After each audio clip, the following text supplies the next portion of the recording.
எங்க போற? நானா? ஹலோ மக்களே, welcome back to travel with Vaan. Kenya டைரியை சக்ஸஸ்ஃபுல்லாக முடிச்சுட்டு இப்போ நம்ம ஸ்டார்ட் பண்ண போகிறது ஒரு புது அட்வென்ச்சர், வியட்நாம் டைரி. நாங்கள் வியட்நாமில் 12 டேஸ் ஸ்டே பண்ணியிருந்தோம். இந்த சீரீஸில் நான் என்னோட கம்ப்ளீட் எக்ஸ்பீரியன்ஸை ஷேர் பண்ண போகிறேன். Places, budget, food, transportation, scams, surprises, disappointments, hidden gems எல்லாமே உங்களுக்காக டீட்டெயில்டாக சொல்ல போகிறேன். என்னோட வர்ச்சுவலாக வியட்நாமை பார்க்குறதுக்கு நீங்கள் ரெடியா? வாங்க போகலாம். So today marks our episode 1 of Vietnam diary. இப்போ நீங்கள் பார்த்துட்ருக்குது துபாய் இன்டர்நேஷ்னல் ஏர்போர்ட் டெர்மினல் 3. இந்த எபிசோடில் நீங்கள் வியட்நாமை பற்றி மட்டும் தெரிஞ்சுக்க போகிறதில்ல, துபாய் ஏர்போர்ட்டில் என் கூட வர்ச்சுவலாக நீங்கள் நடந்து வர போகிறீங்க. போகலாமா? துபாய் ஏர்போர்ட் டெர்மினல் 3 வேர்ல்டில் இருக்கிற லார்ஜஸ்ட் ஏர்போர்ட் டெர்மினல்ஸில் ஒன்று. இங்கே மெயினாக எமிரேட்ஸ் மட்டும்தான் ஆப்ரேட் ஆகும். இந்த ஏர்போர்ட்லேருந்து தான் இன்னும் சில மணி நேரத்தில் நமக்கு வியட்நாமுக்கு ஃப்ளைட்டு. அதுக்கு முன்னாடி விசா, டிக்கெட்டு, ஐட்னரி, பட்ஜெட்டு, வியட்நாமில் லேண்ட் ஆக போகிறது ஹனாயிலையா இல்லை ஹோச்சிமின் சிட்டிலையா அப்படின்னு எல்லா இன்ஃபர்மேஷனையும் நான் உங்ககிட்ட ஷேர் பண்ண போகிறேன். டு பிகின் வித், வியட்நாம்ங்கிறது சவுத் ஈஸ்ட் ஏஷியாவில் இருக்கிற ஒரு பியூட்டிஃபுல் கண்ட்ரி. இந்த கண்ட்ரியோட ஷேப்பை மேப்பில் பார்த்தீங்கன்னா இங்கிலீஷ் லெட்டரோட எஸ் மாதிரி இருக்கும். ஸோ இதை 3 டிவைட் பண்ணி நார்த், சென்ட்ரல் அண்ட் சவுத் வியட்நாம்னு சொல்கிறாங்க. நார்த் வியட்நாம் போனீங்கன்னா ஹனாய், ஹலாங் பே, நின்பி அண்ட் சப்பா பார்க்கலாம். சென்ட்ரல் வியட்நாமில் என்ன இருக்குன்னா தனாங், ஹொயான் and Hugh.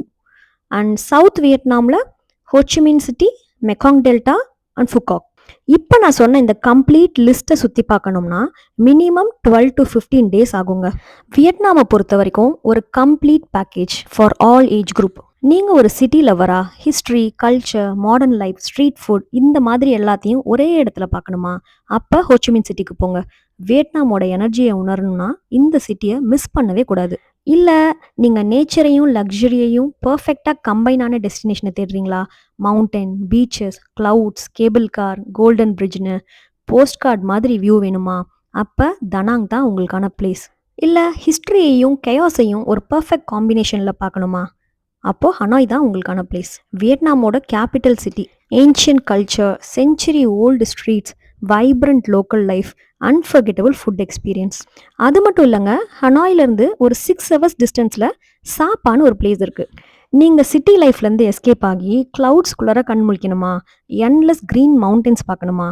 Rice terrace, mist covert வேலி, பிரெத் டேக்கிங் வியூஸ்லாம் எக்ஸ்பீரியன்ஸ் பண்ணணுமா?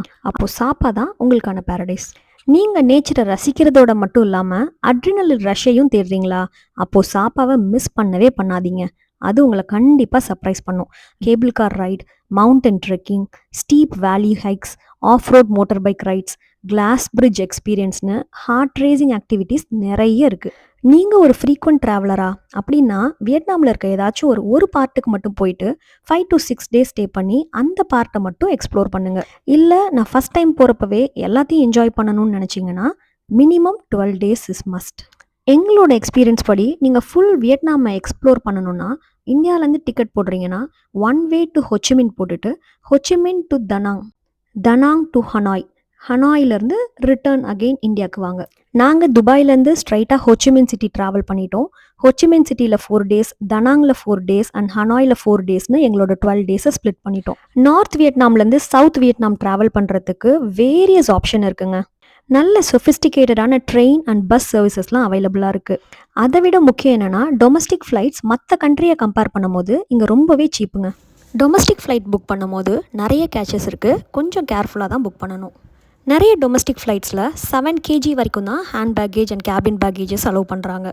வியட்நாம் ஏர்லைன்ஸில் மட்டும்தான் 23 kg கேபின் பேக்கேஜ் அலோவ் பண்ணுறாங்க. ப்ரைஸ் வைஸ் கம்பேர் பண்ணிங்கன்னா மற்ற ஏர்லைன்ஸை கம்பேர் பண்ணும்போது வியட்நாம் ஏர்லைன்ஸ் கொஞ்சம் கூட தான். எங்களோட ஐட்னரி படி நாங்கள் 2 டொமஸ்டிக் ஃப்ளைட்ஸ் புக் பண்ணியிருந்தோம், Ho Chi Minh to தனாங் and தனாங் to Hanoi. எங்களுக்கு வந்து சார்ஜஸ் பார்த்தீங்கன்னா ஈச் ஃப்ளைட் ஒரு 150 dirhams கிட்ட காஸ்ட் ஆச்சு. இந்தியன் கரன்சியில் 3500 வரைக்கும் வரும். நீங்கள் வியட்நாம் போக பிளான் பண்ணிட்டீங்களா? ஃபஸ்ட்டு ஒரு ஐட்னரி ரெடி பண்ணுங்கள். 4 days போக போகிறோமா இல்லை 12 days போக போகிறோமான்னு. அதுக்கப்புறம் ஃப்ளைட் டிக்கெட்ஸ் புக் பண்ணுங்கள். ஏன்னா டிக்கெட்ஸ் விலை நாள் நெருங்க கூடிகிட்டே போயிடும். அடுத்து மஸ்டான ஸ்டெப்பு என்னன்னா booking.com ஓப்பன் பண்ணி ஒரு டம்மியான ஹோட்டல் புக்கிங் ரெடி பண்ணுங்கள். எதுக்குன்னு பார்க்குறீங்களா? விசா அப்ளை பண்ணுறதுக்கு. ஈவன் தோ இந்தியன்ஸ்க்கு விசா ஃப்ரீன்னு அவங்க அனௌன்ஸ் பண்ணால் கூட நம்ம ஆன்லைனில் விசா அப்ளை பண்ணணும். இந்த இ விசாவோட காஸ்ட் பார்த்தீங்கன்னா $25 per person. Visa application fill பண்ணும்போது என்னென்ன டீட்டெயில்ஸ்லாம் கேட்குறாங்கன்னா, உங்களோட passport details like name, nationality, date of birth இந்த மாதிரி டீட்டெயில்ஸ்லாம். அதுக்கப்புறம் உங்களோட ஹோட்டல் அக்காமடேஷன் டீட்டெயில்ஸ் லைக் எங்கே நீங்கள் ஸ்டே பண்ண போகிறீங்க வியட்நாம் வந்தோன்னே அது கேட்குறாங்க. அதுக்கப்புறம் என்னைக்கு நீங்கள் வியட்நாம்குள்ளே என்ட்ரி ஆக போகிறீங்க அண்ட் என்னைக்கு எக்ஸிட் ஆக போகிறீங்கிற டீட்டெயில்ஸ். ரொம்ப முக்கியமாக நம்மளோட பாஸ்போர்ட் காப்பியையும் பாஸ்போர்ட் சைஸ் ஃபோட்டோவையும் அட்டாச் பண்ணுற மாதிரி இருக்குது. பாஸ்போர்ட்டில் இருக்கிற ஃபோட்டோவும் பாஸ்போர்ட் சைஸ் ஃபோட்டோவும் மினிமம் 60% மேட்ச் ஆகணும். 60%க்கு கீழே போச்சுன்னா விசா ரிஜெக்ட் ஆகிடும். ஸோ நீங்கள் ரீசன்ட் பிக்சர் கொடுக்கணுங்கிறது அவசியம் இல்லை. உங்கள் பாஸ்போர்ட்டில் இருக்கிற ஃபோட்டோக்கு மேட்ச் பண்ணி ஒரு ஃபோட்டோ கொடுக்கறது தான் அவசியம். ஒன்ஸ் இந்த டாக்குமெண்ட்லாம் அப்லோட் பண்ணி $25 பே பண்ணோன்னே வித்தின் 2 or 3 ஒர்க்கிங் டேஸ்க்குள்ளார விசா ப்ராசஸ் ஆகிடும்.